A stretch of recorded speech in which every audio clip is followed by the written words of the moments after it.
Let me call this meeting to order. Welcome to meeting number 6 of the Standing Committee of Justice and Human Rights.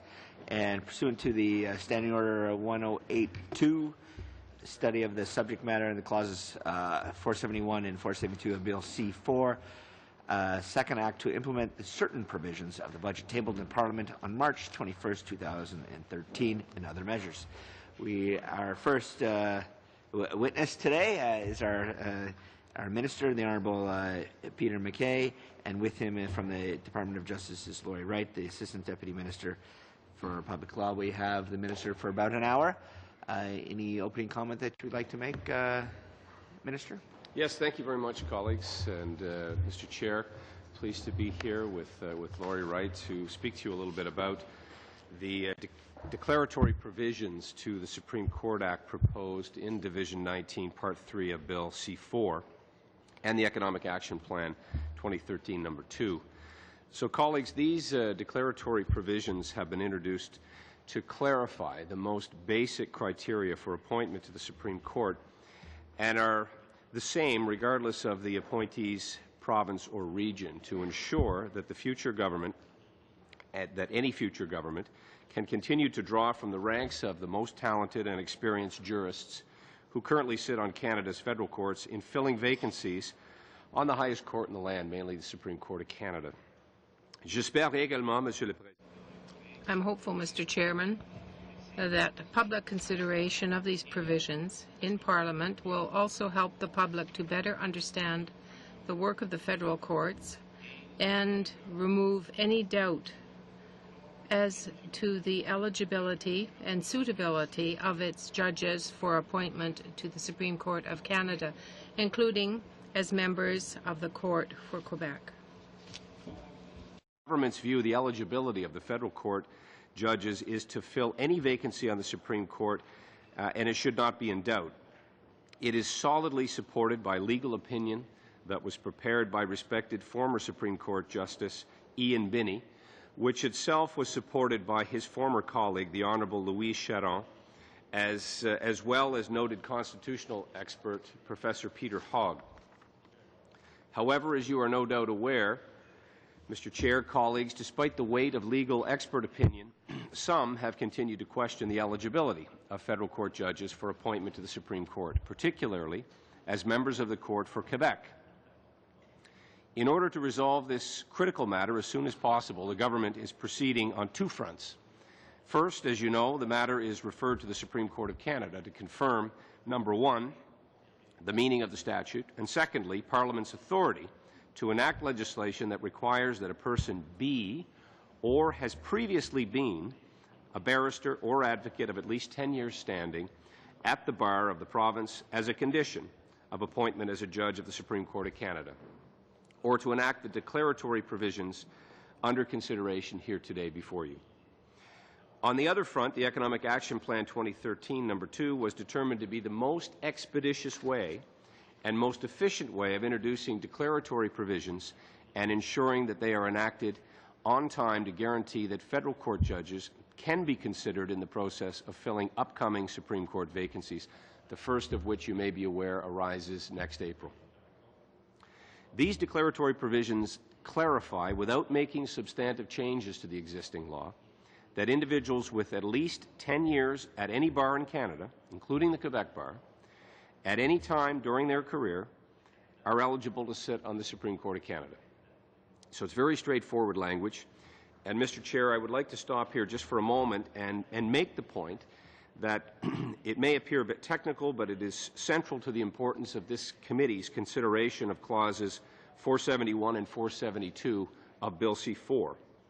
The provisions that these clauses introduce differ in quality and consequently in effect from the types of statutory amendments that are generally considered and debated by Parliament or by a committee such as this. These provisions are declaratory in nature, and as such they do not amend the Supreme Court Act in a way that has standard statutory amendments or that a statutory amendment would. Typically, statutory amendments enact new provisions, or they change existing provisions in a way that makes the result different in substance from the provisions that they would replace or modify or amend. The nature of the proposed declaratory provisions is to explain the proper interpretation of the law from the time it came into force and effect. So essentially it is language that is essentially adding to the meaning in a way that will bring about greater understanding. Le Cour suprême du Canada a récemment The Supreme Court of Canada recently explained the impact of declaratory provisions in its 2013 decision in Régie des Ronds du Québec contre Canada Bread Company. The court stated, in that case, the interpretation imposed by a declaratory provision stretches back in time to the date when the legislation on it purports to interpret first came into force, with the effect that the legislation in question is deemed to have always included this provision. In keeping, this is going to be considered as already having been considered to be the law. Of a declaratory provision, clauses 471 and 472 confirm that the basic requirement that judges must meet to be appointed to the Supreme Court of Canada, and these provisions will make it clear that the current wording of these sections does in fact allow for judges of the federal court to fill Quebec vacancies on the Supreme Court of Canada, as long as, at some point in their legal career, they had been members of the Quebec Bar for a minimum of 10 years. This ensures that current and former members of the Quebec Bar are treated the same as current and former members of any other province. So it is to keep consistency and parity with all provincial bar associations.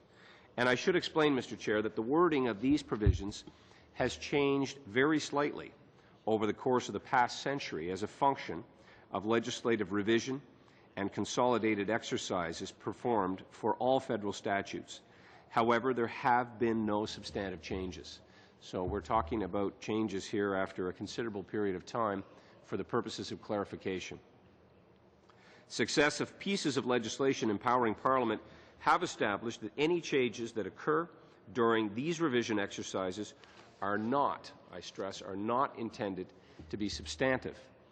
The rule reflects an important principle. Given Parliament's role in enacting the laws of Canada, it should be inappropriate for mere housekeeping matters to change the law.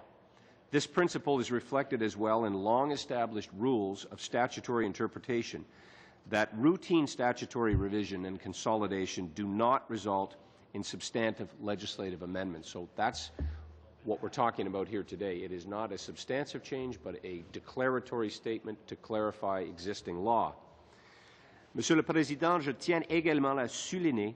Chairman, I want to point out as well that the appointment of federal court judges to the Supreme Court of Canada is in no way novel. Mr. Justice Marshall Rothstein, a current and esteemed member of the court, was a member of the Manitoba Bar before being appointed to the federal court and then to the Federal Court of Appeal and ultimately to the Supreme Court of Canada in 2006. Before him, Mr. Justice Frank Iacobucci and Justice Gerald Ledane, both members of the Ontario Bar, followed the same route to the Supreme Court. Expected that Supreme Court vacancies in the past have been filled from the ranks of federal court judges. So this is not without precedent. Experience on the federal court enhances rather than negates a long-time advocate's qualification to serve on the Supreme Court of Canada. And I say that because the Supreme Court regularly hears appeals from decisions of the federal courts. And in 2012 alone, the Supreme Court heard 10 appeals from decisions of the Federal Court of Appeal, as compared to 15 from the much larger Quebec Court of Appeal. Now, as I mentioned at the outset, Mr. Chair, it has been suggested in particular that judges of the federal court ought not to be appointed to satisfy the requirement under Section 6 of the Supreme Court Act that 3 of the 9 judges of the Supreme Court be appointed from Quebec. The argument is that since Quebec is a civil law jurisdiction, where the Quebec Civil Code applies, only those who practiced law in Quebec at the time the appointment must be filled or who sit on the Quebec Superior Court are qualified. However, Mr. Chair, this argument is demonstrably without merit, not least because it reflects a fundamental misunderstanding of the nature of the work of the federal courts. Let me explain.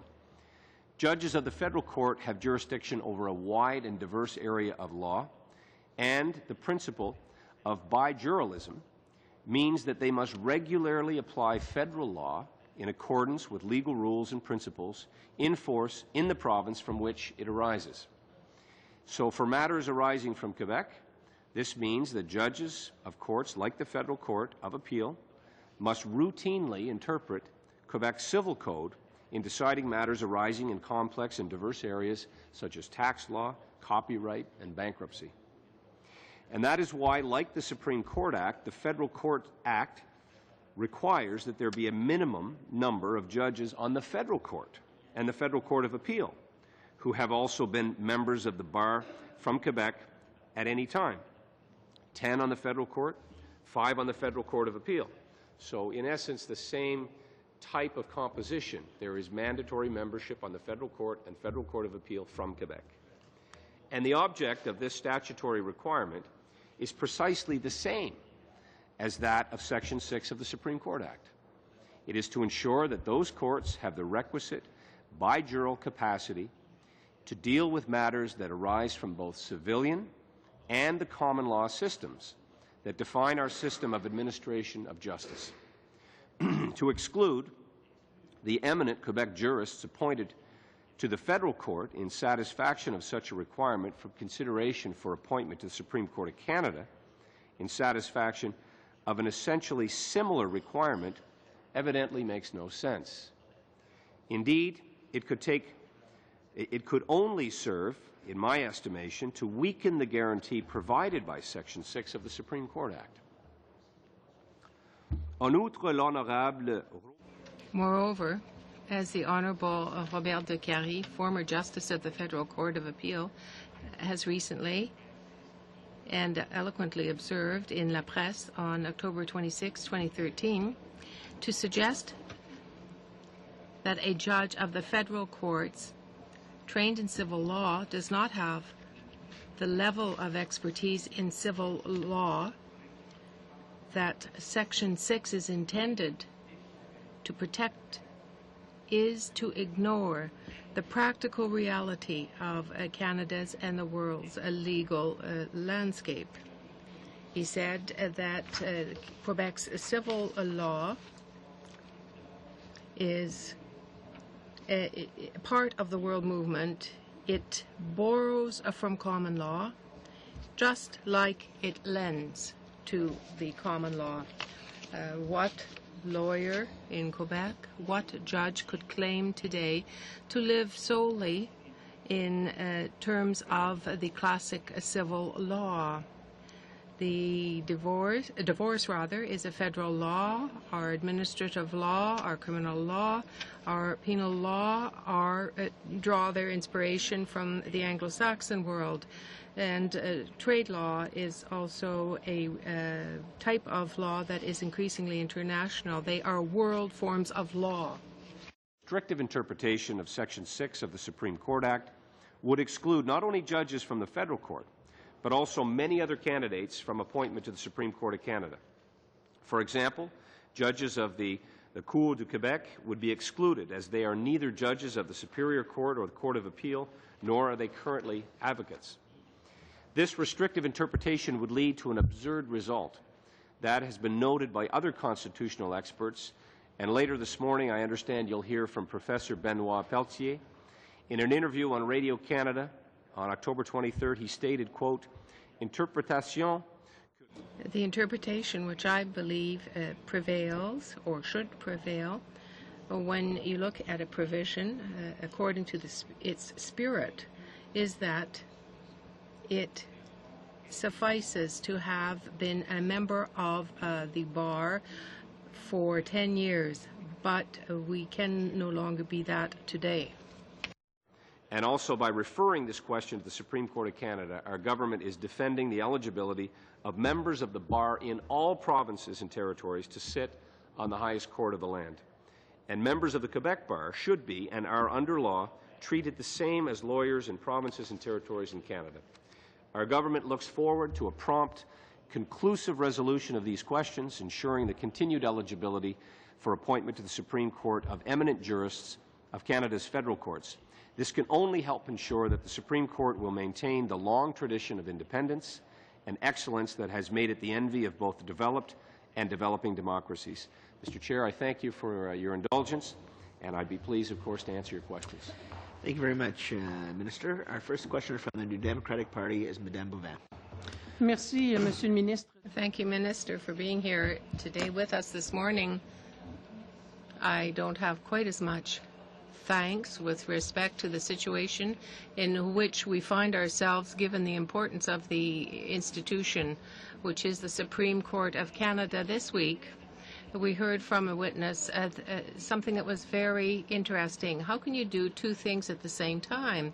You're going to tell me that it's a question of competency, and when C4 was tabled in the House in your role as Attorney General for Canada, that fell under the domain of the Minister of Justice. It was compliant with the administration of justice. When you have a bill like C4, I'm quite sure that you didn't bring it in without having it checked beforehand by the people in your department with respect to its application.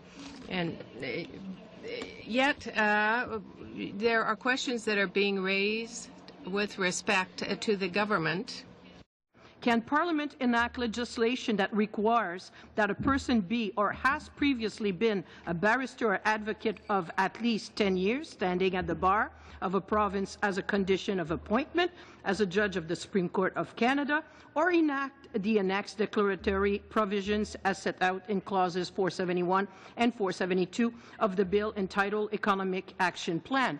Alors, back to Professor Dodek. How can you claim on one hand with C4 by filing it when it's filed in the House that it is in order, but at the same time ask the Supreme Court, am I in order? I have a bit of a problem seeing some logic in between the two. Thank you for the question, and Mr. Chair, colleagues. I would suggest to you that we're doing this with the very clear intent to provide any future process with the ability to say there is absolute clarity here that the province of Quebec and the Barreau de Quebec is treated the same as any other in the country.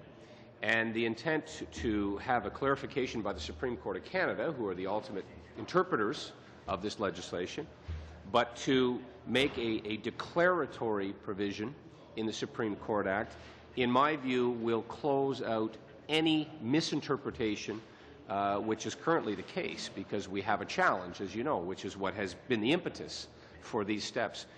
I would suggest to you, colleague, that we can do two things simultaneously without going outside the law. We can do this in a way that will provide clarity for future appointments, and we know that there are future appointments coming. This is the nature of the Supreme Court. There will always be a turnover of judges. And so it is very much a matter of efficiency, expediency, and bringing about the greatest degree of clarity in the short term.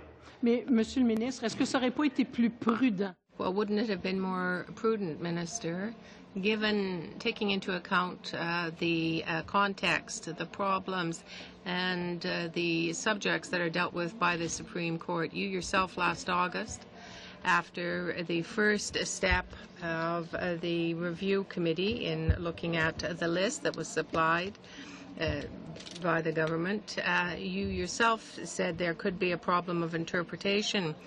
You're a lawyer, I'm a lawyer. We know what a solid legal opinion is. If you have three opinions, you can have three differing opinions. But we want to be sure as to how we interpret this provision, because any lawyer that's served 10 years at the bar in Quebec might be a potential candidate. I wonder why there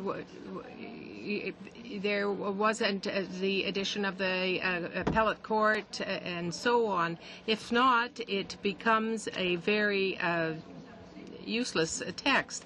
Looking at the sections, perhaps and we will see this with the other experts, whether or not this will reflect a constitutional change, just like when the government has the opportunity and obtain the right to make a change. Why did you get involved in this type of total mess, addressing the Supreme Court and appointing Judge Nadon at the same time?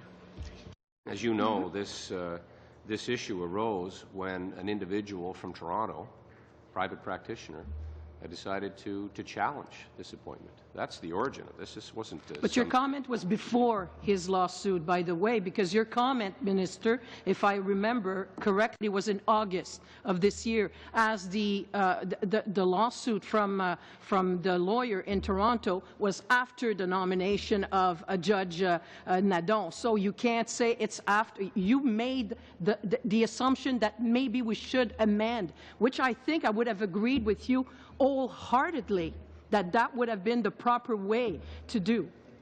It is, in fact, the prudent way to proceed and to take preemptive action by going out and getting a legal opinion, which we did from Mr. Justice Ian Binney, who I know you are familiar with, a very eminent jurist, who, by the way, has had his opinion verified further by Madam Justice Louise Charon and a constitutional expert. But nobody from Quebec. You have nobody from Quebec, and the government of Quebec doesn't agree with you. I'd be a bit scared then. It's their three seats. In the least.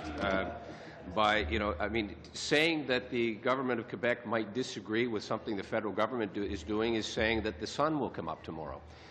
There's every possibility that they will agree. Not necessarily. You're from the province of Quebec. We've seen this throughout our history, particularly when it's from a sovereigntist government. No, it was from the Liberal government before them, too, Well, the in same any attitude. event, But this anyway. is the process that we have followed. We sought a legal opinion. We have sought a further opinion, of course, from the Supreme Court itself. And we have introduced a declaratory provision to bring crystal clarity to the legislation. And it is not an unusual thing to do, to bring And in a a declaratory budget provision. act, Minister, that's budget act. Thank that's you, weird. Minister. Our next questioner is from the Conservative Party, Monsieur Gauguin. Thank you, Mr. Chair. Thank you, Minister, and thank you, Mrs. Wright, for testifying today. Obviously, the appointment of a Supreme Court justice does not happen every day, and we all recognize that it's important to have a rigorous, inclusive, transparent process that leaves no doubt as to what the mechanisms are. And of course, your statements today and the testimony you've given will, explain why the declaratory provisions that we've enacted in 471 or 72 are so important. I noticed in your opening remarks that you spoke of Mr. Justice Décarie, and we know, of course, that Mr. Justice Décarie spent 20 years at the Federal Court of Appeal, and that he wrote an important decision in Saint-Hilaire versus Canada. And this, of course, confirms the place of the civil law in the federal courts. Now, former Justice Décarie supports publicly that our declaratory provisions, 471 and 472, that they're in front of us today, he is in full agreement with them. Can you tell us about the place of civil law at the federal courts and why these declaratory provisions are so important for the preservation of civil law tradition at the federal court and also the Supreme Court, Mr. Minister? Merci, Monsieur Gauguin. J'apprécie votre... Thank you very much, Mr. Gauguin. I appreciate your question. You're quite right. It's clear. Mr. Justice Décarie's ruling advanced the position that the civil code is at the heart of the justice system in Quebec. Definitive in that particular decision, and our government recognizes that there is a crucial role of the civil law at every level of our court system, and particularly at the Supreme Court itself. So these interpretive amendments that we're presenting are intended, as I've stated a few times, to clarify the existing law. They will ensure, in my view, the right of Quebec judges at the federal court level to sit on the Supreme Court and bring their extensive experience, which also involves dealing with the civil law, which also involves, of course, being inclusive of the province of Quebec. So it's necessary, in my view, that we ensure that there is a positive evolution and influence of bijuridism at every court level. And in fact, Mr. Justice Décarie illustrates this, that growing the place of bijuridism is already happening in our courts. And he affirms that. He wrote a letter, as you're probably aware, you've alluded to, in La Presse, about these two declaratory provisions. And he wrote, and I quote, "I was a civil law practitioner, and when I was appointed, I have continued to be one." So whether you're appointed to the Supreme Court of Canada or whether you're a federal jurist or appeal court jurist, it doesn't somehow cease your attachment to the civil law, because the civil law is still under contemplation by both of those courts. So that principle that Justice Décarie established in this case of Saint-Hilaire contre le Canada was very much recognized by Parliament in the Federal Law, Civil Law Harmonization Act #1. So I would suggest to you that your assertion is correct. Thank you, Mr. Minister. It is clear from your statements that bijuridism is a pillar of the Supreme Court law, and of course we are going to continue to go along that very basic and fundamental principle. And, Madame Boivin questioned Section 5 and 6. She said there was perhaps a dissonance between the French and English version. And, of course, very prudently, we obtained Mr. Justice Binney's opinion in this regard. Now, with regards to our provisions in 471 and 472, have you spoken to legal experts to determine whether these interpretive amendments will preserve Quebec's civil law tradition, it being so important to us? Well, yes, we have. We've sought outside expertise and opinion on this. And we believe, as you've alluded to, that this will bring that necessary clarity to the law. I mean, when you boil it right down, what we're doing is simply adding the expression "at any time." And as we try to do, and as we, I think, have accomplished, all governments have sought to accomplish, is ensure that there is parity and clear interpretation in both the French and English text of our law, of our statutes, of our administration. And so we have pursued this two-track approach of ensuring clarity in the legislation through this declaratory provision, and at the same time sought a legal opinion and referred it to the Supreme Court itself. I believe all the bases are covered. I believe that this was a prudent thing to do, and I believe that this will serve to ensure greater consistency and confidence in Supreme Court appointments in the future, particularly vis-a-vis the province of Quebec. Okay. Thank you. Thank you, Minister. Thank you for those questions. Our next question from the Liberal Party is Mr. Casey. Thank you, Mr. Chairman. Mr. Minister, do you agree with the Minister of Finance when he says the purpose of a Budget Implementation Act is to implement the provisions of the budget? If that is what he has said, then that is what he meant. Can you tell me where in the budget we can find reference to the provisions of the amendment to the Supreme Court Act? Well, what I can tell you is I'm here to discuss a provision that brings clarity to the Supreme Court Act. I can speak to that. I can't speak to every provision of the budget. That isn't legislation that I've personally brought forward as Minister of Justice. So I'll take that as a no, that you cannot point me to a provision in the budget that deals with amendments to the Supreme Court Act? I can point you to the legislation that's before this committee for consideration. Is it in the budget? This is a piece of legislation that is part of an omnibus bill that pertains to changes to the Judges Act, which is not uncommon, as you would know, and consistently we've seen omnibus legislation from all governments, including Liberal governments. Okay, just in the search to try to find some connection to the budget, what we have here is a lawsuit instituted by an Ontario lawyer. We have a reference to the Supreme Court Act. We have the development of legislation. Can you give me an estimate of what all those things are going to cost and what impact they might have on the budget? Well, what I can tell you, Mr. Chair, colleagues, the impact that we seek to achieve here is greater clarity for the interpretation of the Supreme Court Act, and the legislation adds words "at any time" and brings about parity with respect to the French and English interpretation of the legislation. In your opening remarks, Mr. Minister, you referenced future government, and in response to Madame Boivin's first question, you referenced a future process. I take it from that the goal of these amendments is to have an impact on future appointments. Absolutely. Okay. Yes.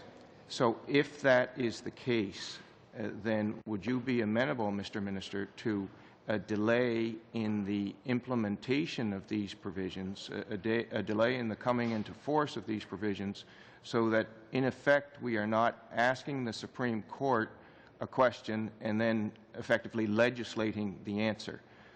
My question for you is whether you would be amenable to delaying the impact of these provisions to allow the Supreme Court to speak unimpeded. Not at all. Absolutely not. Our intention is to clarify what we believe is the case and what we believe the Supreme Court will affirm. So if I understand what you just said to me is that you are not in favor of delaying the implementation until the Supreme Court has spoken. You want to have Parliament amend the legislation to say this is the state of the law, and then ask the Supreme Court what is the state of the law. Do I have that right? Well, Mr. Casey, you've been here a little while now, and you recognize that there is something called the supremacy of Parliament when it comes to the passing of laws. So yes, that's exactly what I'm saying. We are telling the Supreme Court this is what the legislation means. We're putting in place a declaratory provision to bring about a greater understanding of the eligibility rules, and at the same time we have sought an opinion from the Supreme Court. That's how it works, sir. So we're going to ask them and tell them at the same time. You got it. Brilliant. Can you tell me about the consultations that you've had in the course of bringing forth this legislation with the Barreau de Quebec? I'm sorry, what's your question?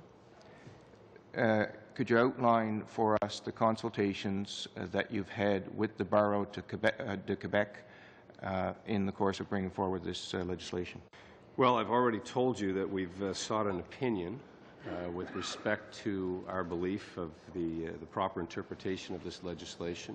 Justice officials have, some of whom are members of the Barreau of Quebec, and they have spoken with other lawyers from the province with respect to this assertion. But Madam Wright, you might want to speak to how the justice lawyers have gone about consulting with the Barreau. What's the normal practice? Well, in this particular case, I'm not aware that there were any consultations with the Barreau du Québec. It's not unusual for the government to consult in circumstances such as this, though. In the House, Mr. Minister, you indicated that the legislation was designed to allow long-serving members of every bar in the country to serve in the highest court of Canada. I believe you confirmed that here as well. 10 years is a long time. Yes, we would agree on that. Was there consultations with any bar societies in the course of developing this legislation? Well, as I said, this legislation was drafted in consultation with members of the bar who would be, in some cases, employees of the Department of Justice, and we would look at precedent and previous legislation, I suppose, that led up to the original drafting of this bill. In your time, Mr. Casey, thank you for those questions and those answers, Minister. Our next questioner from the Conservative Party is Mr. Decker. Mr. Chair, and thank you, Minister, for being here today. You mentioned in your opening remarks the histories of Justices Rothstein and Iacobucci. I happen to know Justice Iacobucci was a law professor of mine, dean of my law school, was a very well-regarded member of the bar in Toronto, and then was appointed to the federal court, and eventually made his way to the Supreme Court of Canada. This is one of the best and brightest minds in the legal profession in Canada, and I can't imagine how one would ever want to interpret a law to prohibit somebody like that from being elevated to the Supreme Court of Canada. When we last met, we heard from a law professor from the University of Ottawa who interpreted Sections 5 and 6 of the Supreme Court Act to say that a federal court justice who had not practiced for approximately 10 years would be ineligible for elevation to the Supreme Court of Canada. In answer to a question from one of my colleagues, she admitted that it was nothing logical about that interpretation, but nonetheless that was her interpretation of the law. What's your view, or what's your response to that, and what would you say about how this provision, if interpreted the way that some people wish to interpret Sections 5 and 6 of the Supreme Court Act, would limit the ability of the best and brightest minds from the Quebec Bar from serving on the federal court and then going on to the Supreme Court? Well, that is, I think, the essence of the question here, Mr. Decker. Thank you. I agree, firstly, with the interpretation of your former mentor and professor. What we want to do, I would suggest, as we would in any profession, is to have the broadest pool from which to draw upon, to get the best talent, the best jurists, the best legal minds, the best intellectual horsepower to serve on our highest court. And to exclude in one province only the expansive interpretation of that pool, to me, would be ludicrous. It would not be giving Quebec the ability to compete on equal footing in providing the best, the brightest, the most capable to serve in that capacity. And we know there are 3 positions reserved specifically for Quebec.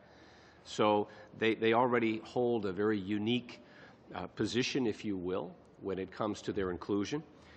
So why would, in any world, we want to limit in some way their ability to draw on the best minds to serve in that capacity?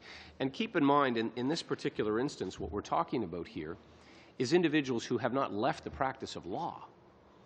They, you know, if we're going to get specific, we're talking about an individual who served 20 years as a practicing member of the Barreau de Québec, and then an additional 20 years as a jurist at the federal court.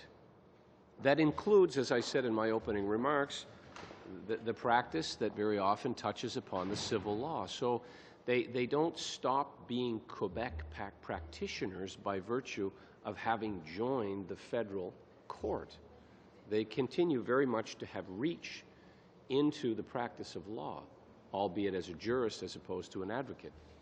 So what we're doing here simply is ensuring that Quebec is on equal footing, has equal access and ability to draw from the greatest pool of talent in their province when it comes to the Supreme Court of Canada.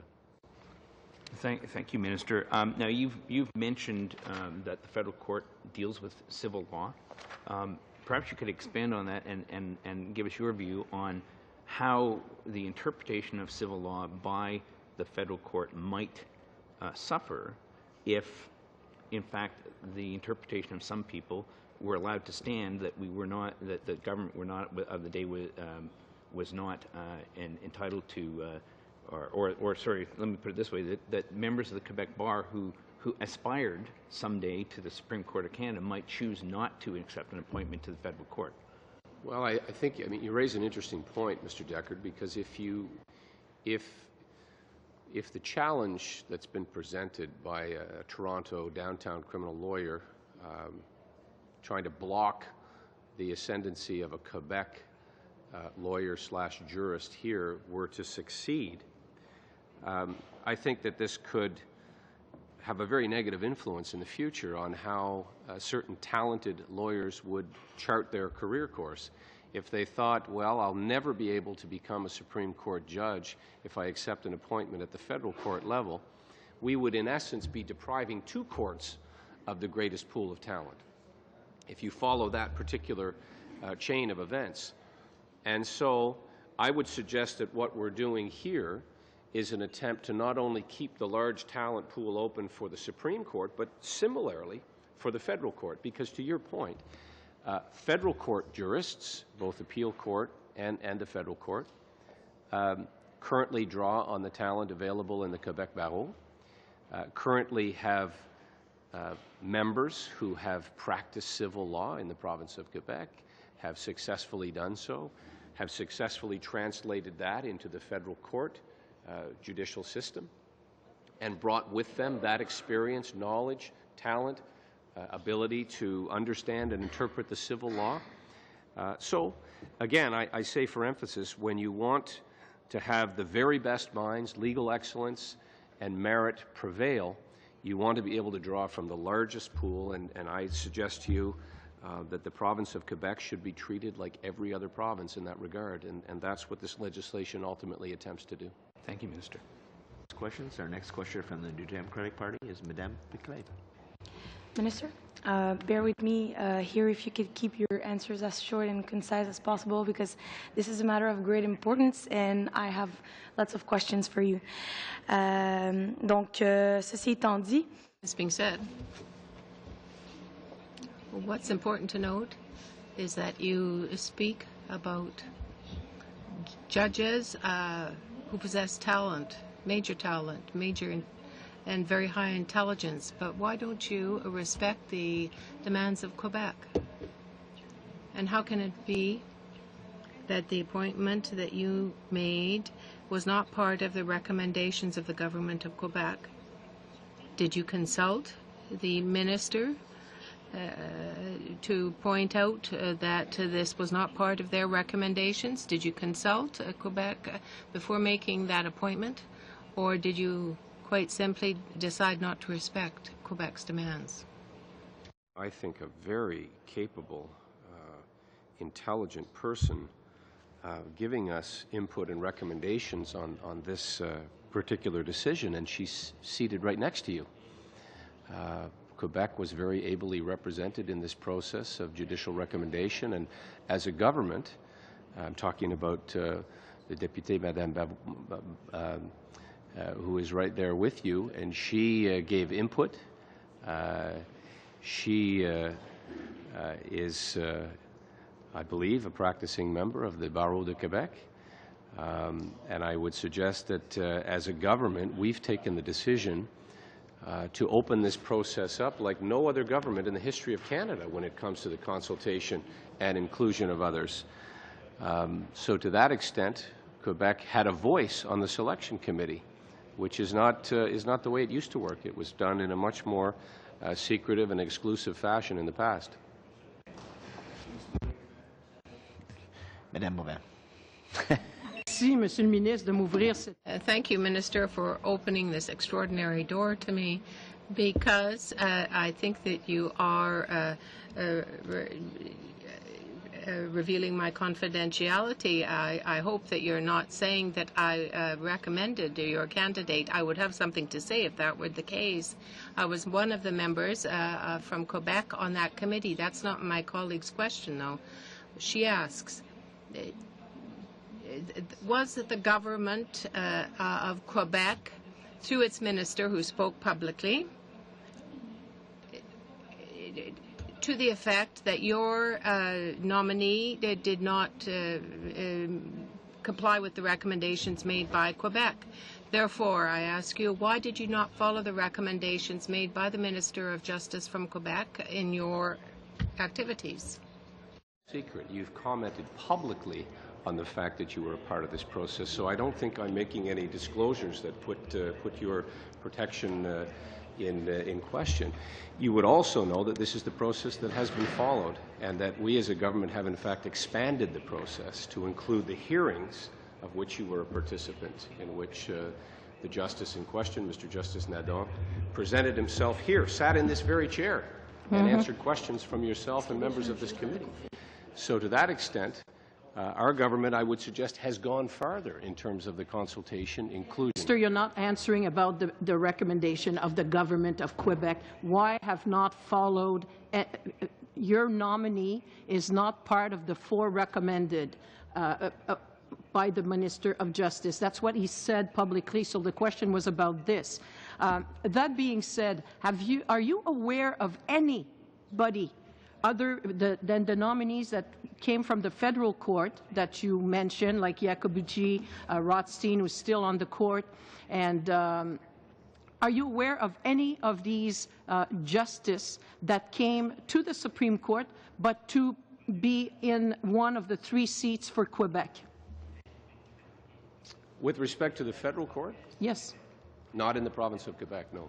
Excellent.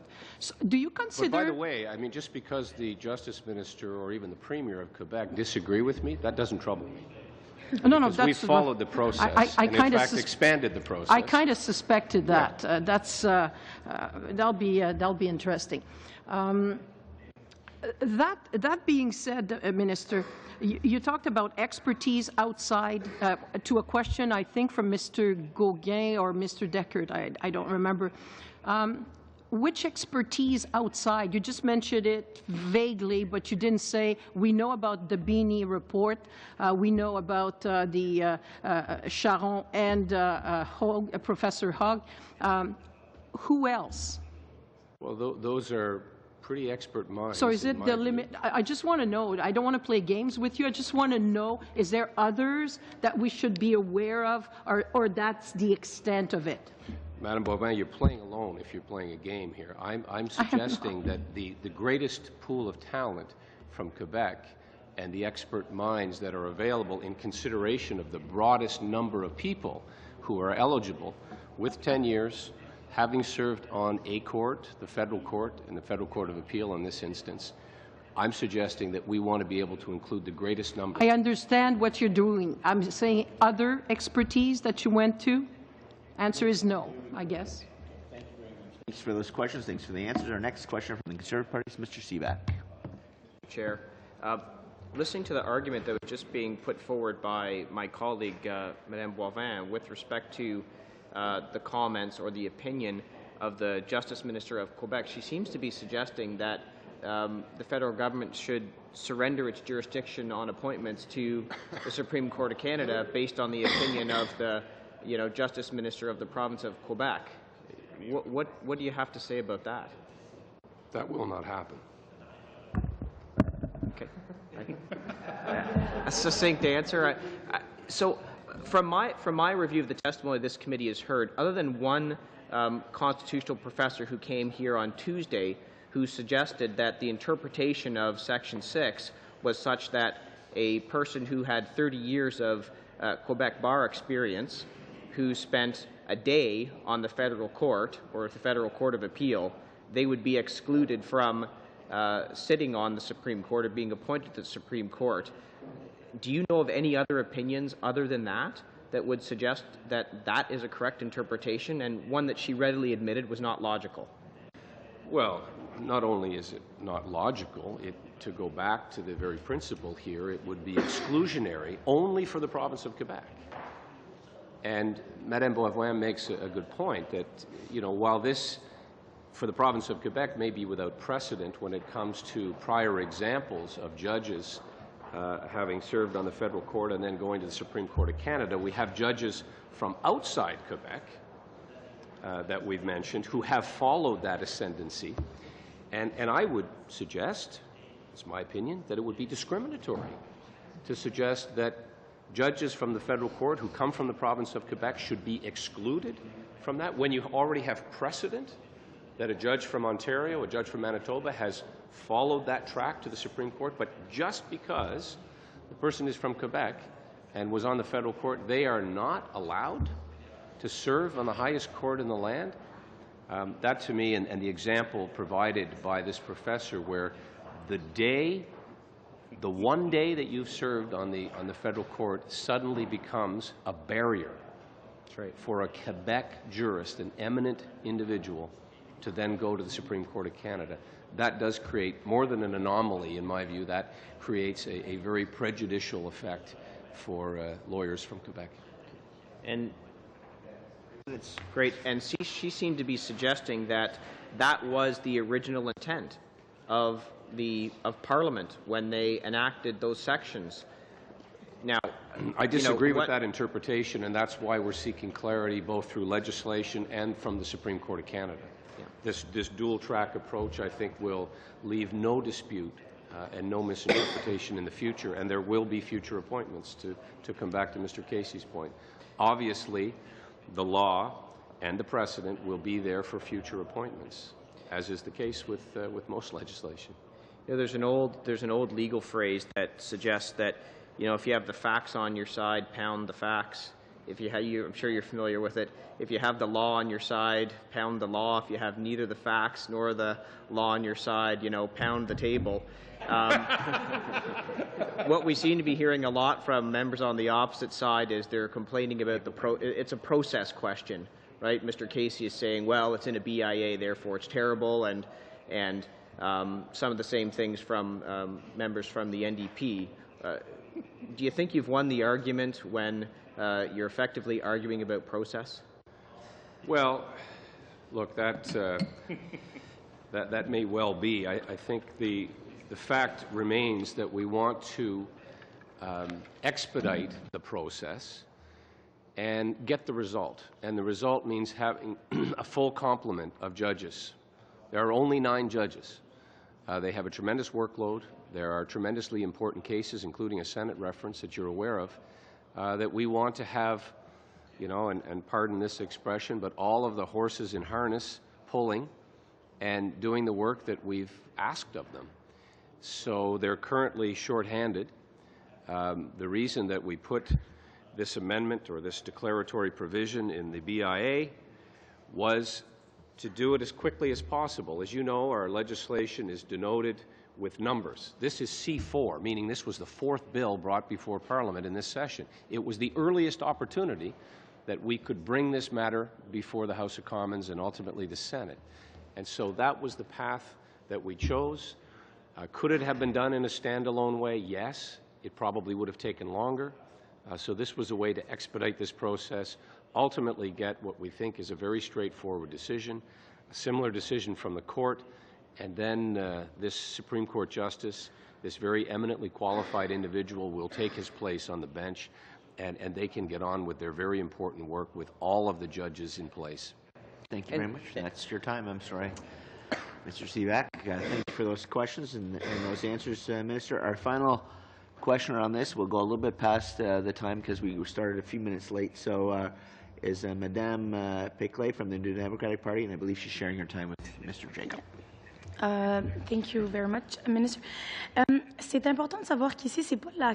It's very important to know here that the question is not necessarily to do with the competencies of the judges from the federal court or the appellate court. We know that there are Supreme Court justices who come from the federal court and who are appointed under Section 5. 6 can be appointed, and in fact 6 were under Section 5. Section 6 is somewhat peculiar, though. What you are saying here, that is that 6 no longer has a reason to exist, given Section 5. So the 3 appointments for the seats in Quebec, the 3 seats in Quebec, do they fall under Section 6 or Section 5?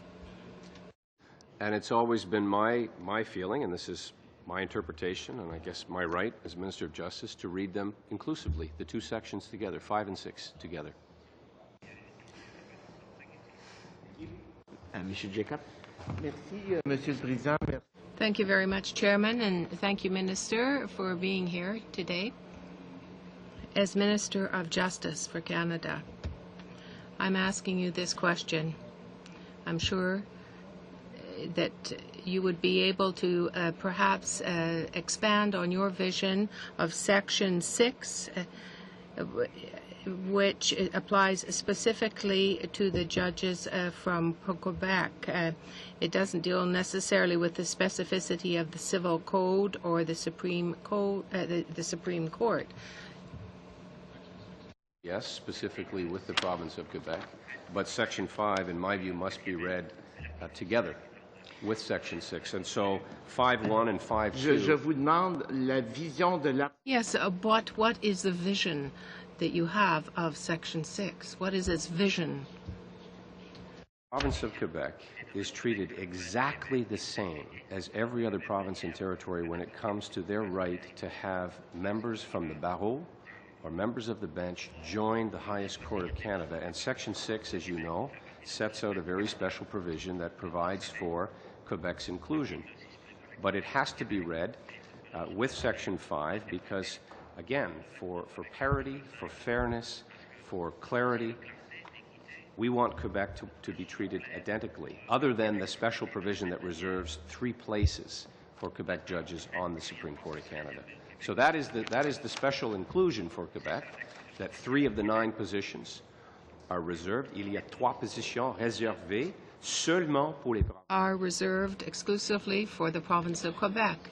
But as far as the qualifications of the jurists, it is necessary to have a consistent, uniform approach for all the judges in Canada, for all the provinces, including Quebec. Thank you, Chairman. My second question is this. Are you politicizing the Supreme Court of Canada by trying to get the answer you want through C4? Is this not a breach of the separation between the law and the legislature? Are you imperiling our system? Not at all. It is the prerogative of the federal government to introduce legislation. It is clear. Branch of government to present legislation. And in this case, we're not presenting new legislation. We're simply seeking a declaratory provision that reinterprets or puts words in place that ensure that the original intent of the legislation is correct.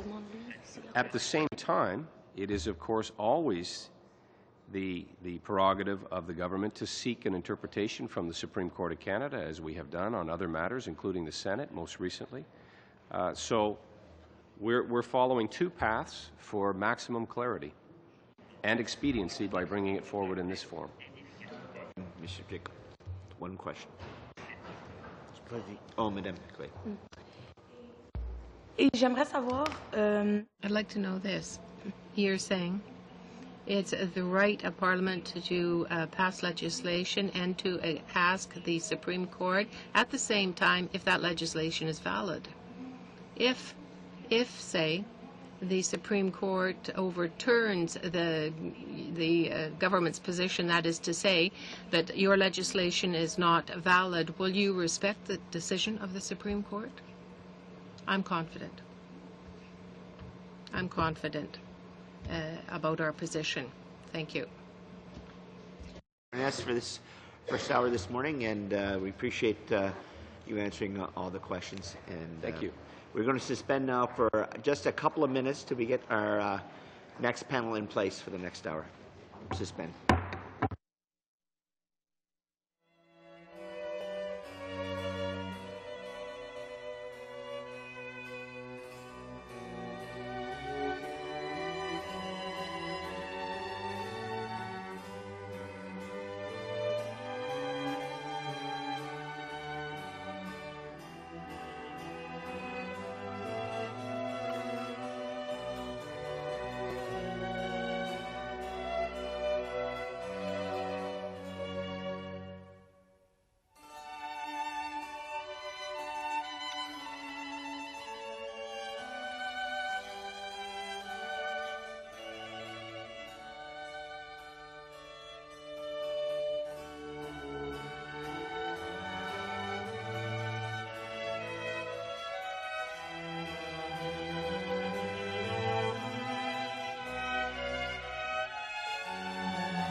Call this meeting back to order. And I want to thank our next panel of guests who've joined us. At the table, we have Professor Pelletier, full professor at Faculty of Law, University of Ottawa. Professor and Assistant Dean, Monsieur Thibault, the Counsel to the Civil Law Section of the University of Ottawa. And I don't think Mr. Sear is here. Oh, he's here? Yeah. Mr. Sear is here, and when he comes back, he's a professor of public law, Faculty of Political Science and Law at the Université du Québec à Montréal. So with that, we will start with Professor Pelletier. You have 10 minutes, sir. Merci, Monsieur le Président. Thank you very much, Chairman, members. Thank you for having me here today. I would first of all like to mention that with respect to the constitutional and legal level, I'm convinced that Sections 5 and 6 of the Supreme Court Act have to be read together, jointly, one with respect to the other, in correlation with each other. I am also convinced that you have to take into account both versions, that is to say, the French and English versions, in both cases, Section 5 and Section 6. Here I will be speaking about the sections of the Supreme Court Act. Grammatically speaking, I note that Section 5 refers to judges that must be chosen amongst those advocates or barristers who have been in good standing with a bar association for at least 10 years. Inscrit in French can be understood as meaning those lawyers that have already been previously registered, or inscrit, registered in one sense or the other. That is, it may mean in the present or in the past, referring to a past situation. Section 5, and here I'm looking at Section 5 of the French version. I note that it uses the word pendant, during. Pendant. Judges must be chosen amongst those advocates or barristers who have been registered with the bar for at least 10 years.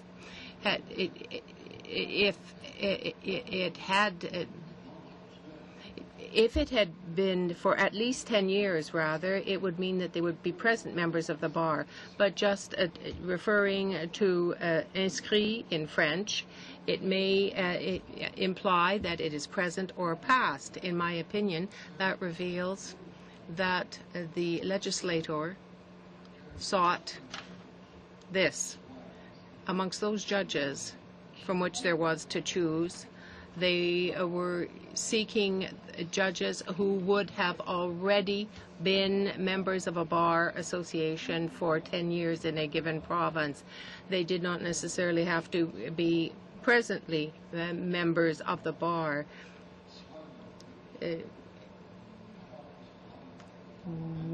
At the very, in other words, they would not have to be member at the time of their nomination. But when you read 5 and 6 together, jointly, when you draw a relation between the two, it gives the following result. In French, 3 judges have to be chosen amongst the present or former judges of the Supreme Court of Quebec or the Cour de Québec, or from the Quebec bar, with the double meaning that I indicated earlier about the 2 meanings that the word inscrit in French can have, and the word pendant, during, can also have. In English, I read the jointly 5 and 6 gives the following result. People who are or have been a judge of the Superior Court of Quebec or of the Court of Appeal of Quebec or who are or have been advocates of at least 10 years standing at the bar of Quebec. Alors, donc, lorsqu'on fait la... So, when you make the correlation between 5 and 6, you try to bring the texts together. For a single text, what it gives you is what I have just read. The English version gives more flexibility. It gives you to understand that somebody who's already been a member of the Quebec Bar for 10 years can be appointed justice at the Supreme Court, although that person may no longer be a member of the bar at the moment of his appointment.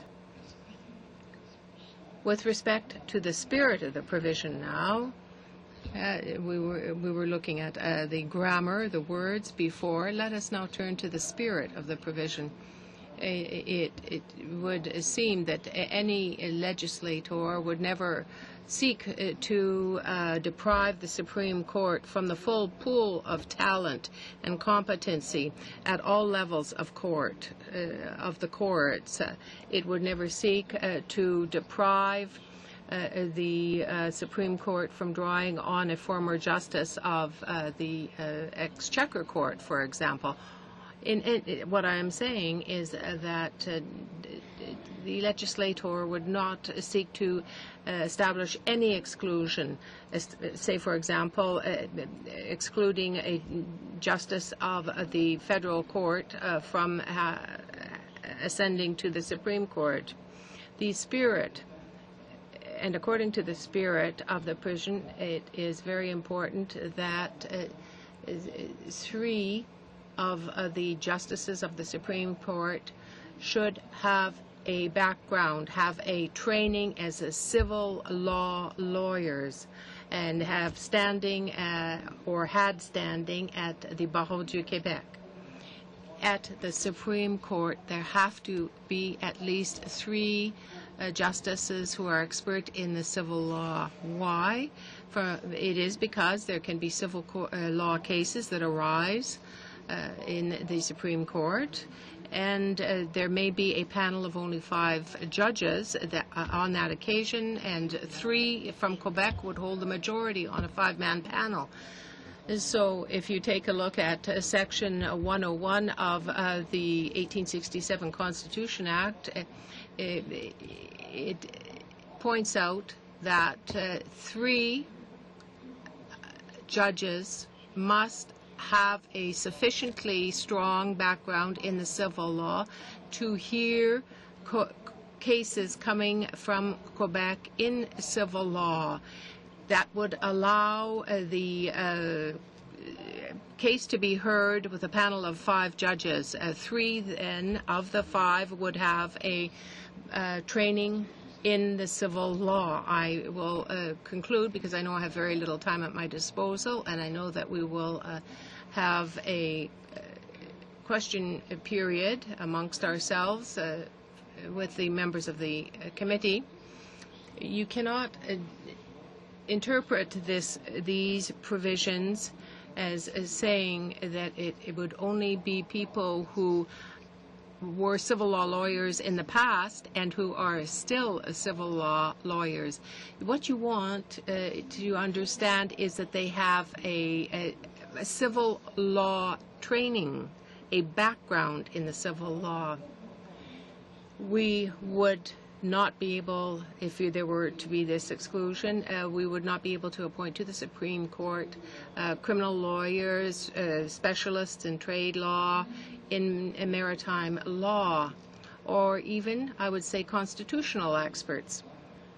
So I say, Mr. Chairman, what you have to seek here is the training, the background in the civil law, the attachment to Quebec for at least 10 years as a member of the Barreau du Québec, or as a judge of the Superior Court of Quebec, or as on the bench of the Appellate Court of Quebec. These provisions cannot be read to exclude someone from the Supreme Court or from the Federal Court. That would be going too far. That means as I've just indicated, in the reference that has been addressed to the Supreme Court, the additions that the federal government is proposing to the Supreme Court Act then might say that it is not necessary. The Supreme Court might say that it's not necessary in terms of grammar, in terms of the spirit of the law. 5 and 6 already allow for the appointment, in terms of their interpretation, the appointment of justices from Quebec to the Supreme Court. These declaratory provisions may not be found to be necessary. Well, I look forward to the discussion that I will have with you in a moment to this effect. Our next witness is the Professor Thibault, and 10 minutes, s'il vous plaît. Monsieur le Président, Mesdames. Thank you, Chairman, members. I would like to thank you for inviting me to appear here today with respect to Sections 471 and 472 of Bill C-4. To respect the time frame that's been allotted to me, I will first look at the scope of the amendments that have been proposed, and then I will briefly discuss the grounds on which the changes to 5 and 6 in the Supreme Court Act cannot be seen on a purely legislative basis. On October 22nd, the Minister of Justice of Canada tabled amendments that had a declaratory scope, amendments to the Supreme Court Act. According to these amendments, advocates having been members of a bar association for more than 10 years, including Quebec, would be eligible to be appointed to the Supreme Court. It here is not a formal amendment of Sections 5 and 6 of the Supreme Court Act. What you have here is a statement, a declaration by the Government of Canada, which says the Parliament of Canada, if C-4 is passed, will deal with the way in which these two sections are interpreted. As Professor Cote says, it does happen from time to time that a legislator can adopt a declaratory scope, and I quote him, the Constitution does not formally oppose the legislators exercising from time to time his power to interpret his own legislation. The intent is to dissipate any doubts that might exist with respect to common law or with respect to the meaning or the scope of any given law, not just common law.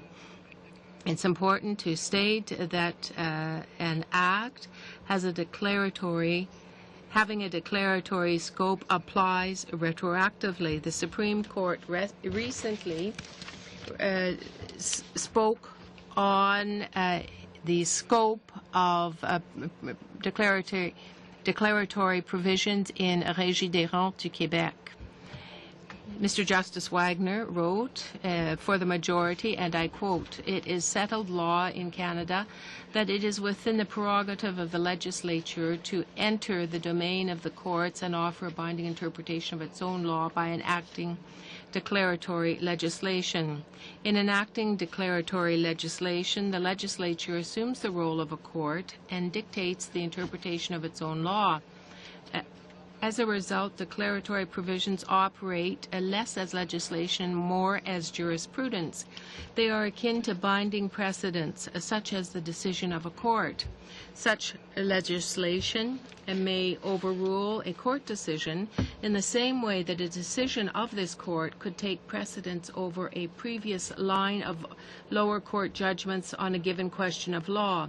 It is also settled law that declaratory provisions have an immediate effect on pending cases cases, and they are therefore an exception to the general rule that legislation is prospective. The interpretation imposed by declaratory provision stretches back in time to the date when the legislation it purports to interpret first came into force, with the effect that the legislation in question is deemed to have always included this provision. Thus, the interpretation so declared is taken to have always been the law. End of quote. Madam Justice McLaughlin, in a dissenting division with Mr. Justice Fish, wrote, I agree with my colleague, Mr. Justice Wagner, that the legislature has the power to enact declaratory provisions which have a retroactive effect, and that such provisions apply to all pending cases. However, with respect for the contrary opinion, these propositions do not resolve the present appeal. End of quote. I, therefore, feel that Parliament is perfectly entitled to pass declaratory provisions with respect to 471 and 472. It is valid, in my opinion. The second question that I would like to deal with here deals with the amendment to Sections 5 and 6 of the Supreme Court Act, but mostly with Section 6. Section 6 has been amended 7 times since 1875, essentially in respect of questions of form, except for the amendments of 1949, which increased to 3 the number of judges coming from the province of Quebec. At the last amendment in 1985, when the reform was done in 1985, it was something, the words Cour d'appel, appellate court, were added instead of the words Cour du banc de la Reine, Queen's Court, Queen's Bench Court, rather. 2 attempts to make substantive amendments were made in 1987 and 1992, but were unsuccessful. It was with Meech Lake in 1987 that amendment of the Constitution Act 1867 was proposed to enshrine Sections 5 and 6 in the Supreme Court Act by adding words concerning the territories and the federal courts. There was a new 101B that was drafted. 101B indicates that judges are chosen amongst those persons who, after having been accepted at the bar of a province or territory for at least 10 years in total, and having been judges at any court in the country or registered with any bar of any province or any territory. Sub 2, at least 3 of the judges are chosen amongst those persons who, having been admitted to the Barreau du Québec, have at least 10 years experience in total and were registered with the bar and are judges at the Quebec Court or a court created by the Parliament of Canada. This amendment, this constitutional amendment, clarified the situations with respect to federal courts. It meant also that the legislature did not intend to exclude the judges in the territories or those judges at the federal courts from being appointed to the Supreme Court. But unfortunately, this provision never came into effect because the Meech Lake Accord was not ratified in the time frame in the legislatures of Newfoundland and Manitoba. The same provision was dealt with in the Charlottetown Agreement, but with no success, and it was refused by both Canadians and Quebecers in the referendum of October 1992.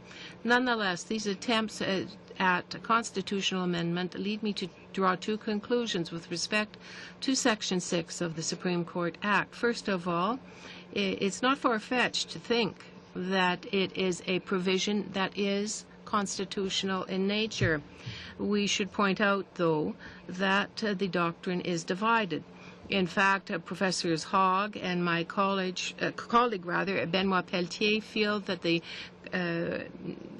composition of the Supreme Court can be amended through a legislative route by the Parliament of Canada, essentially because the Supreme Court Act is not mentioned in Appendix, to which refers Section 52(2)(b) of the Constitutional Act 1982.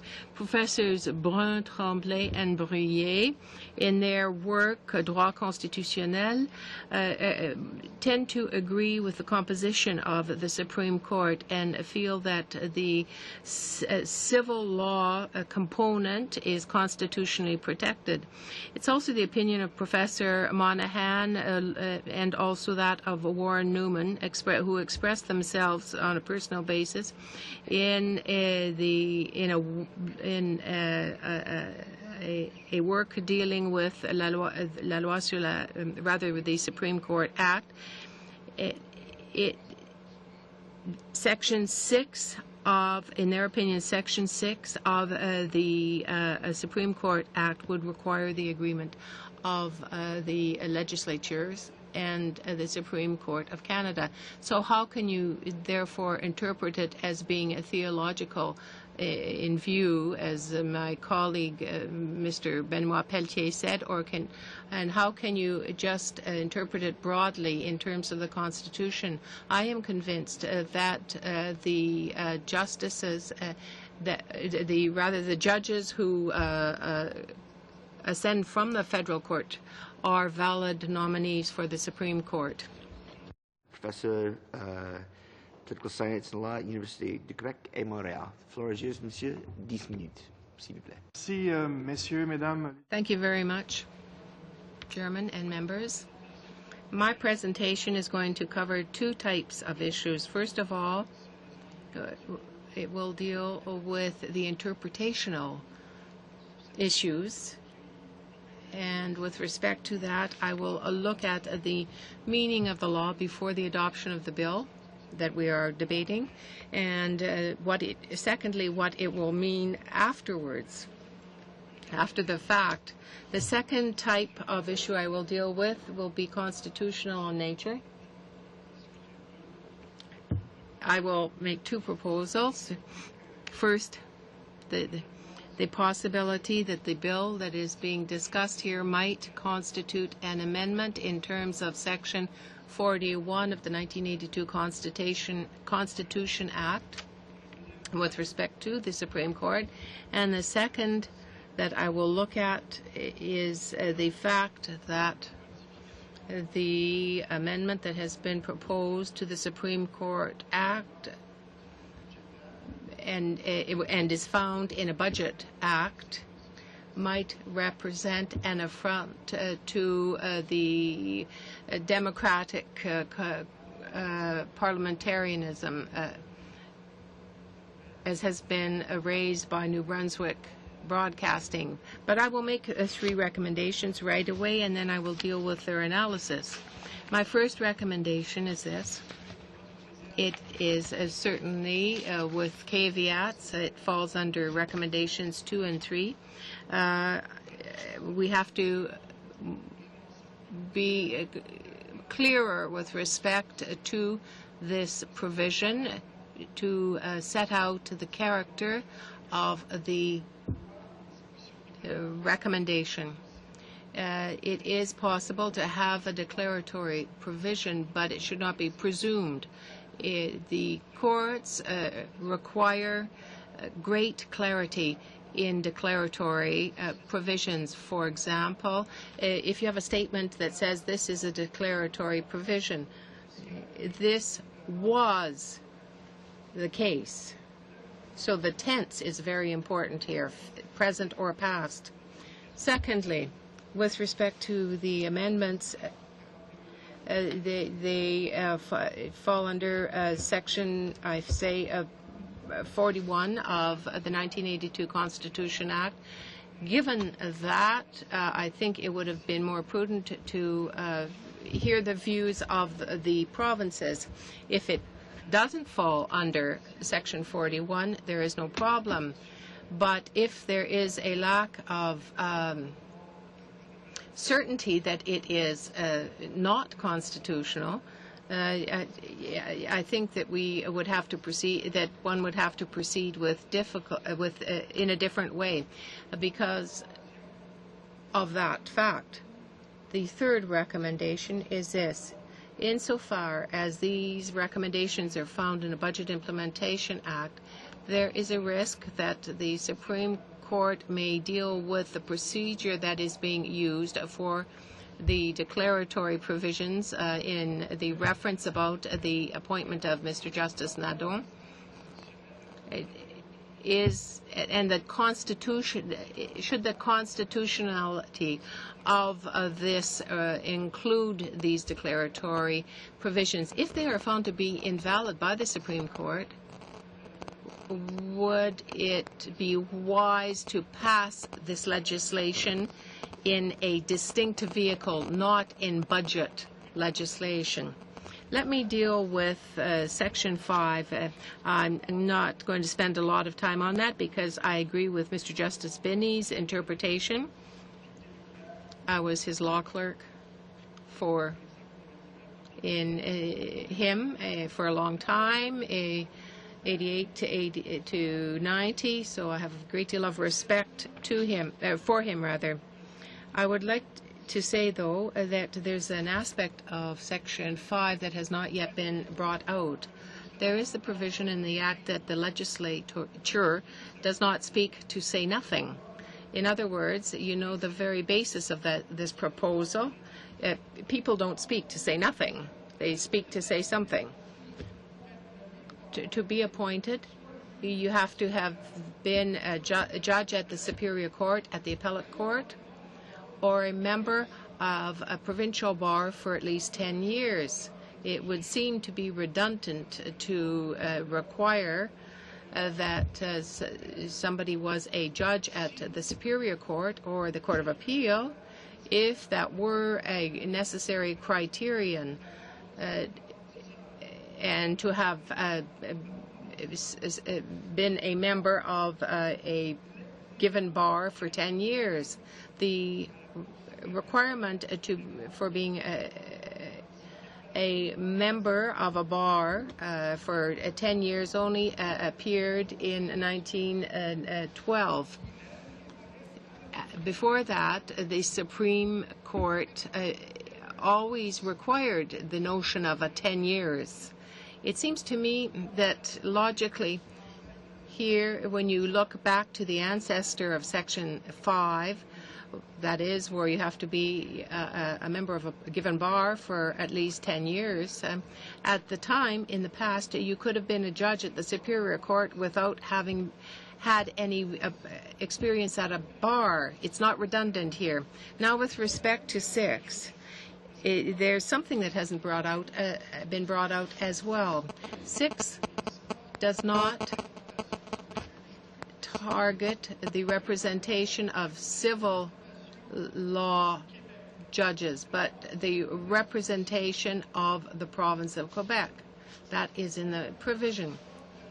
First of all, you have to understand that Section 6 does not establish a maximum for Quebec.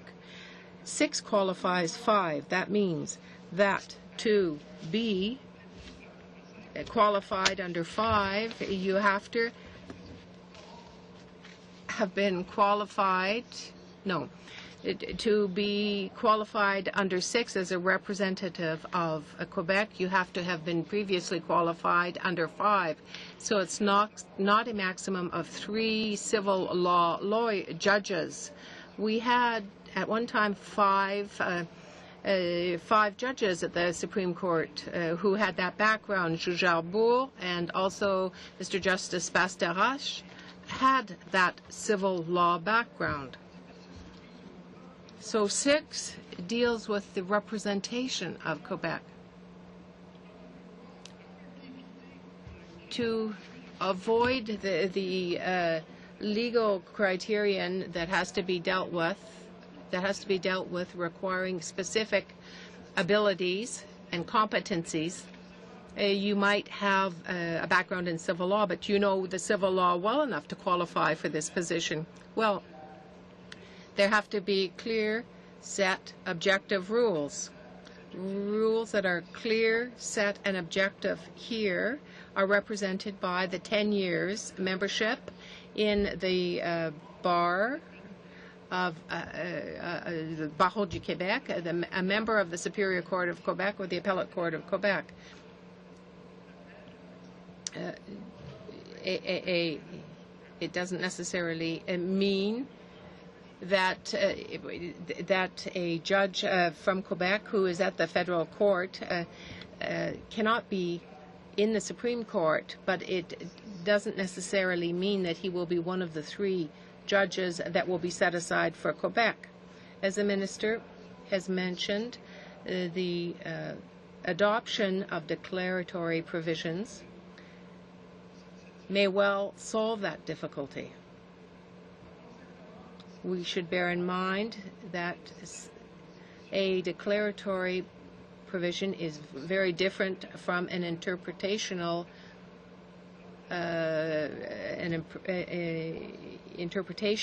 provision, because the interpretational one is forward-looking, while the declaratory one is backward-looking. This is why I would invite you to clarify the declaratory dimension of the provision. With respect now to the issues and the possibility of parliaments unilaterally modifying something that deals with the composition of the court, I refer to what my colleague Adam Dudek said when he appeared here before the committee. Would it have a more severe reading of what its intent really was when it was drafted? Just to let the committee know, we likely are only going to get 1 round in before this time is up, so you may want to share your time, and I'll be a little bit flexible on the 5-minute piece so that we can do it. But I'll be fair to every party. So the first questioner is Madame Boivin from the Democratic Party. Merci à vous 3. Extrêmement intéressant. Puis en fait. Thank you, all 3 of you. It's clear to me that we are dealing with issues that are not evident. I was at the Faculty of Law at the University of Ottawa, and I say to these 3 gentlemen, bravo for their presentations. You deal with the nature of the 2 sections, 471, 472, that are being discussed today. I will come back. I can't come back to the fact that they have been included in the Budget Implementation Act. This is something that I find personally very disquieting. But with respect to the Supreme Court Act, when you make a reference to the Supreme Court Act, you ask it a question, and with respect to 471 and 472, do you feel that it is sufficient to give it its declaratory nature? I'll tell you why I have concerns. I will say that these provisions will be adopted. I know how to count. There are more conservatives than there are NDP in this room. If they are adopted, as they may well be, and if the Supreme Court says in January 2014 there's no need for the reference, there may no longer be a need for the reference because the vote has been taken in the legislature and these have passed. Thank you. What I hear from the minister is that he sees these as declaratory provisions. But to my mind, the text is not sufficiently clear for this end. So the court will have to interpret the very character of the provisions. Are they declaratory provisions? Are they interpretative provisions? Or are they provisions that retroactively amend existing law? If you don't clarify these things, obviously the Supreme Court will have a job of interpretation to do. But If it is found to be very clear that these are declaratory provisions, the Supreme Court might say, these are declaratory provisions, and we will be bound as long as there is no other obstacle that occurs that would lead us to declare these provisions invalid. Yes, but, and it's too bad because these are such important issues, and I find we have such limited time to discuss them. And to hear your expertise and to hear what you know to benefit from it 100%. I asked the Minister a question earlier. I referred to Professor Daudet, who appeared here, who said that 471 and 472 are on the table before the Parliament of Canada, and yet it's at the same time that there is a reference to the Supreme Court. But C4 has to be approved by the Minister of Justice in terms of the Charter of Rights and so on, and yet the reference has been made to the Supreme Court is to establish whether or not the two provisions are well-founded. Professor Pelletier, do you not see a difficulty there? My answer is no, but to come back to the main issue here, the main question, which is the validity, I would say to my colleague Pierre Thibault, there is already a debate to know whether or not the Supreme Court would be dealing with this constitutional matter.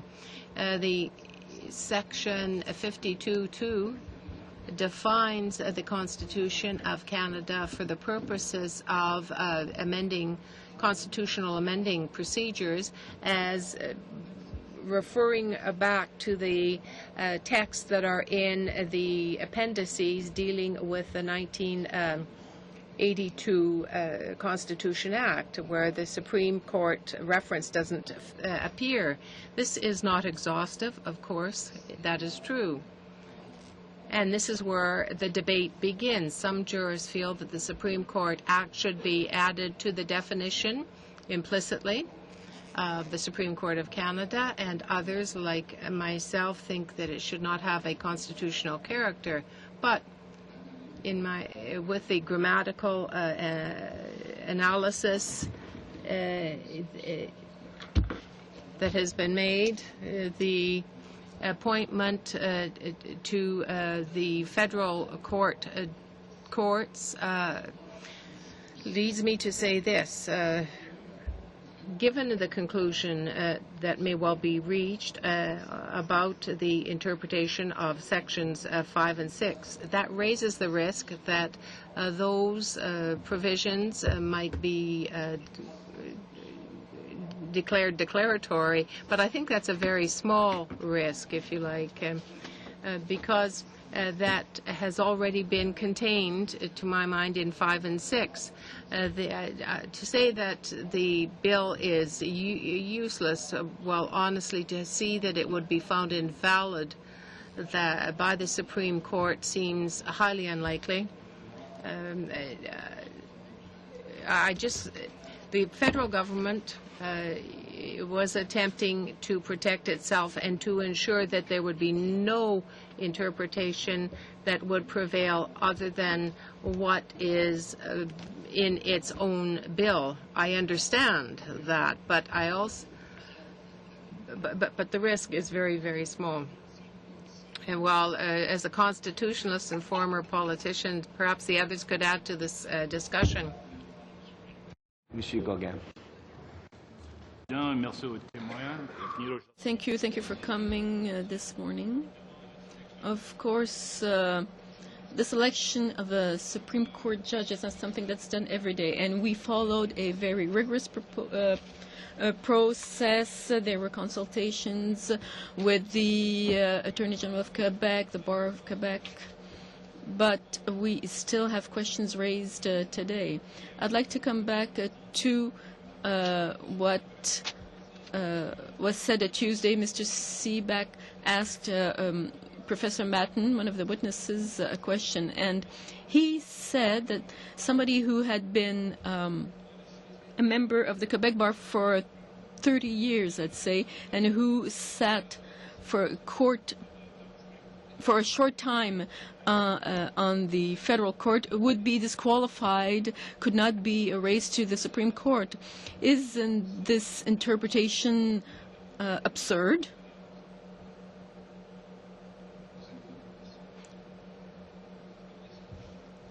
Who should answer the question?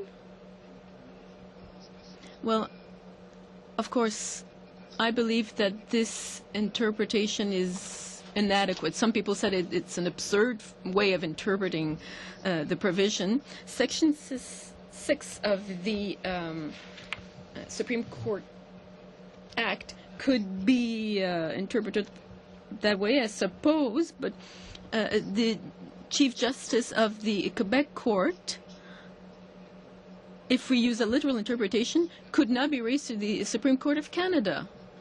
I don't think that's how the Act should be interpreted. I don't agree with my colleagues. Any provision has a purpose. Stephen Hawkins, one of the most brilliant men, was not allowed to vote before he reached age of 18, but it could have been said that he had the capacity to do so when he was 8 years old. So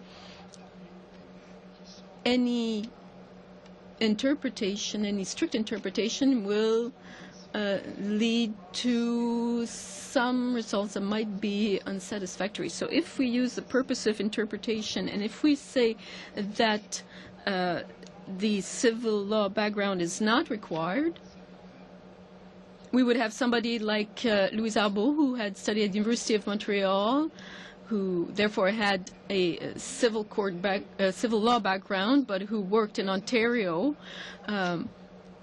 If we use that interpretation, she could not have been a Supreme Court judge.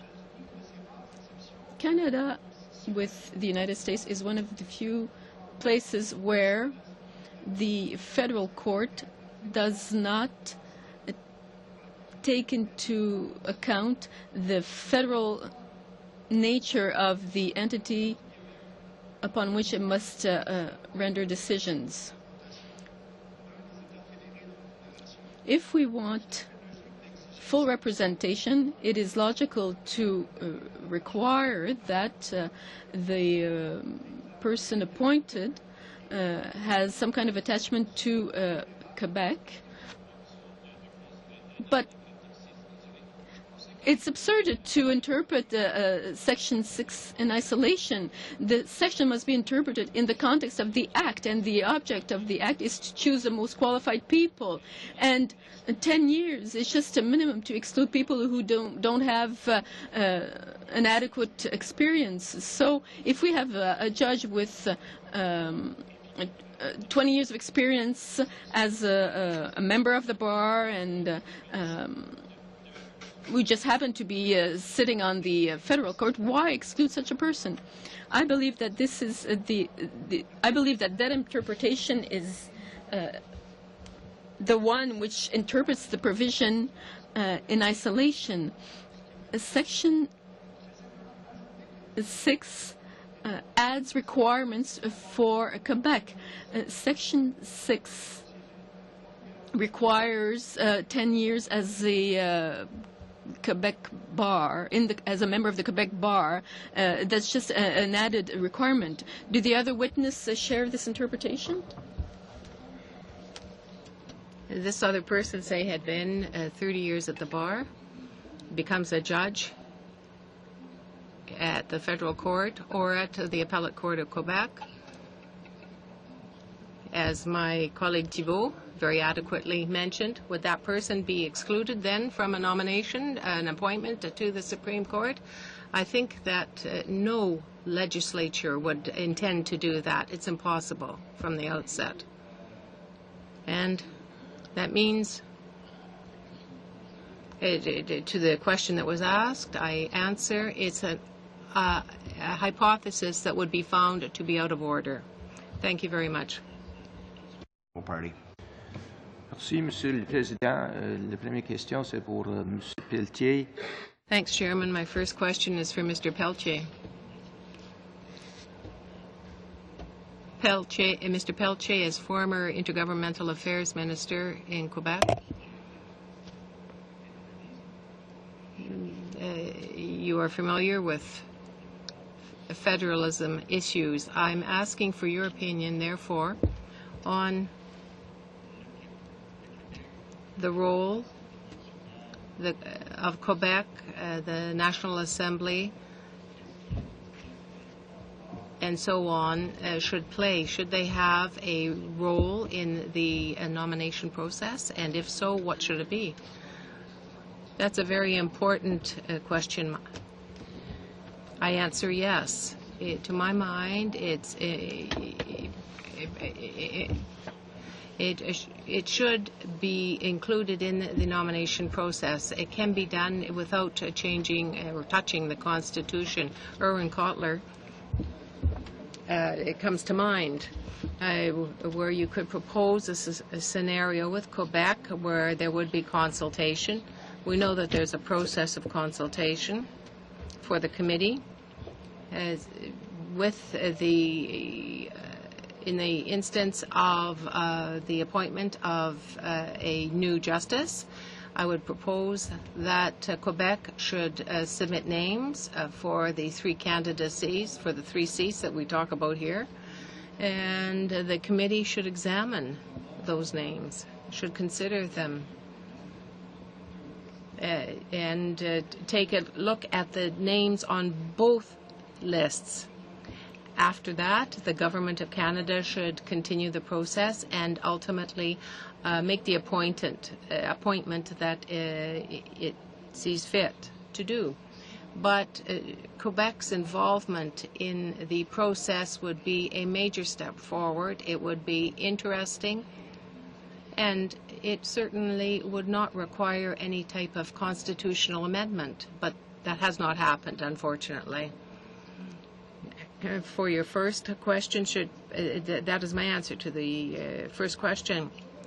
Should it be a participant in the appointment process of the 3 out of 9 judges, those judges that are supposed to be civil law experts? I say yes, they should be. Quebec should be involved.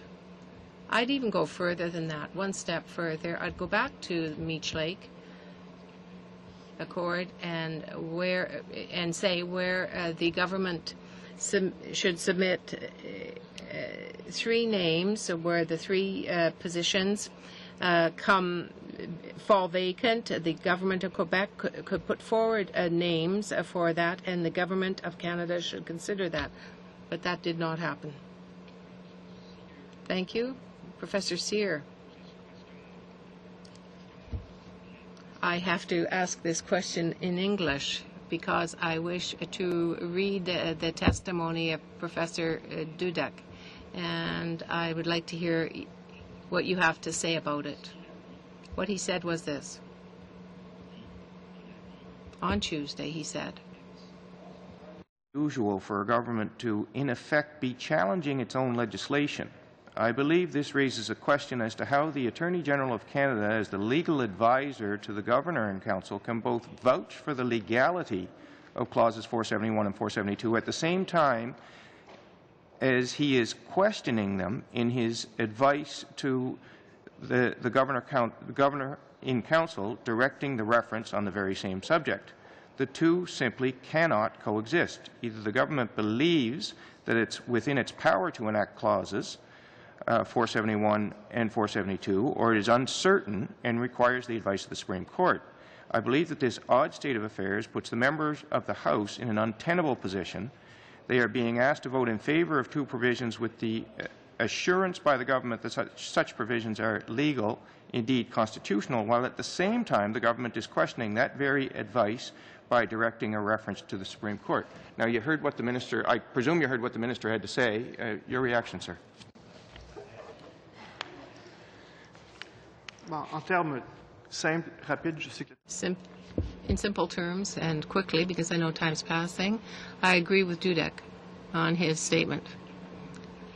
You're asking the minister to solemnly swear that the provisions are valid, and then he asks a question as if he had a doubt as to their validity. I think it's very difficult to be certain and to have some doubts at the same time.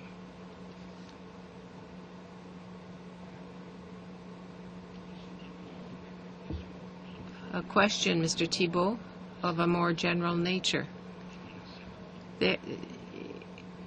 There are now 8 judges at the Supreme Court. This is a situation that was foreseeable. What are the lessons that the government should draw from the circumstances of the moment, in your opinion? I think that the government should understand that it could consult perhaps better in the future. It made its appointment to the Supreme Court, and that appointment was contested. To my knowledge, this is the first time that there is this situation that an appointment to the Supreme Court has been contested. There are Mr. Justices Rothstein, Ledin, and others that all came from the federal court and were never contested. Legal opinion was sought, but the legal opinion is of one's choice. So the notion of consultation is to clarify the issue and to clarify the Supreme Court Act, which, interpreted correctly to my mind, means that federal court judges can be sending to the Supreme. Questioner of this panel is Mr. Decker from the Conservative Party. 5 minutes. Thank you, Mr. Chair, and thank you to each of our witnesses for being here. My first question is for Professor Thibeault. Professor, you and many other experts have told us today and in our previous session that the federal court is charged with applying civilian law and principles to cases that it hears, especially those arising from the province of Quebec. And I wonder if you could tell us, in your opinion, what would be the long-term impact on Supreme Court of Canada decisions if we eliminated from the pool of talent for the Supreme Court justices who had served on the federal court applying civil law in the federal court and the Federal Court of Appeal on matters arising from Quebec. What do you think over time would be the impact of that kind of an interpretation, which seems to be the interpretation that the opposition wishes to take? Ce que je pense, dans le fond, c'est que... Well, what I think is this. Judges from the federal court, from the Court of Appeal, should not be excluded. You must not lose from sight in your deliberations Section 5.4 on the Federal Court Act, which says that those persons appointed to the Court of Appeal, the Federal Court of Appeal or the Federal Court from Quebec, 5 come from Quebec at the Federal Court of Appeal, 10 at the Federal Court, first instance, and those members have been lawyers at the bar for at least 10 years. They sit at the federal court and therefore are eligible to be appointed to the federal court, to the Supreme Court. What you seek is the best candidate. It's not because somebody who's appointed to the federal court today, after having been a member of the Quebec Bar for 20, 25, or 30 years, should become ineligible for appointment in a year or two to the Supreme Court. The Supreme Court would be depriving itself of that pool of talent that exists at the federal court level and others levels if they were so deprived. You as well? Yes, I agree. I agree with my colleague that it makes no sense not to allow the judges from the federal court or the Federal Court of Appeal to be appointed to the Supreme Court of Canada. And don't forget that even the federal government and its judges today promote bijuridism in Canada. That is, an approach of law that considers both common law and civil law. So it's not because someone comes from the federal trail or the federal path that this person is not sensitive to the civil law reality that is part of Canada. So in my view, it makes no sense to exclude these people. Do you think that potentially the interpretations of the Supreme Court of Canada could be impacted if you don't have expertise from the federal court level from Quebec on the Supreme Court? I'm thinking, of, for example, patent law cases which are litigated before the federal courts. Many of Canada's largest pharmaceutical companies are located in the province of Quebec, and I'm wondering if they might choose to litigate, somewhere else than in the federal court, if they could, if they felt that once it got to the Supreme Court, there wouldn't be that expertise on the Supreme Court. Yes, there's an expertise that comes from the judges of the Court of Appeal, the Federal Court of Appeal and the Federal Court. And there's an expertise that comes from any person who had I would say, a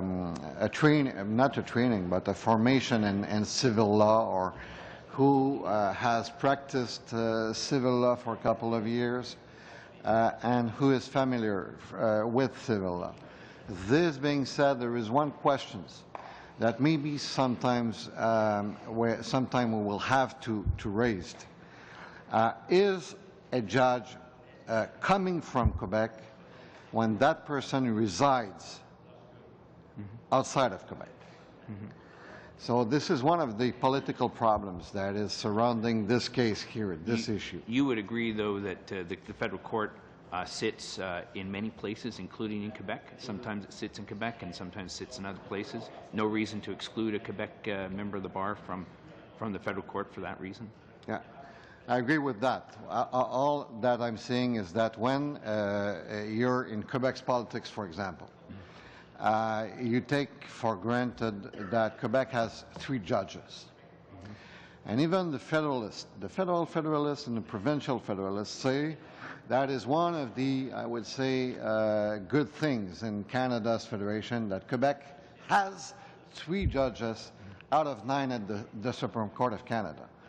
One of the questions that I raise is that is a person, a judge from Quebec, coming from Quebec, if that person does not reside in Quebec or has not resided in Quebec for many years? That's one of the questions I wanted to raise. Okay, thank you. Thank you very much. Thank you for our witnesses, professors. Thank you for taking the time to come and be with us this morning, and thank you for your input. With that, I'm going to take a 2-minute suspension while our friends leave, and we move to the third part of today's meeting. Suspense for 2. And go to the meeting.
I'm going to call this session back to order. Yes, Mr. Gauguin. Mr. Gauguin's moving to move committee in camera. There's been a motion to move in camera. What? And it's not debatable, unfortunately, or fortunately. So I'll take a vote. All those in favor of going into camera? All those opposed? It carries. So we'll spend for 30 seconds while we go into camera.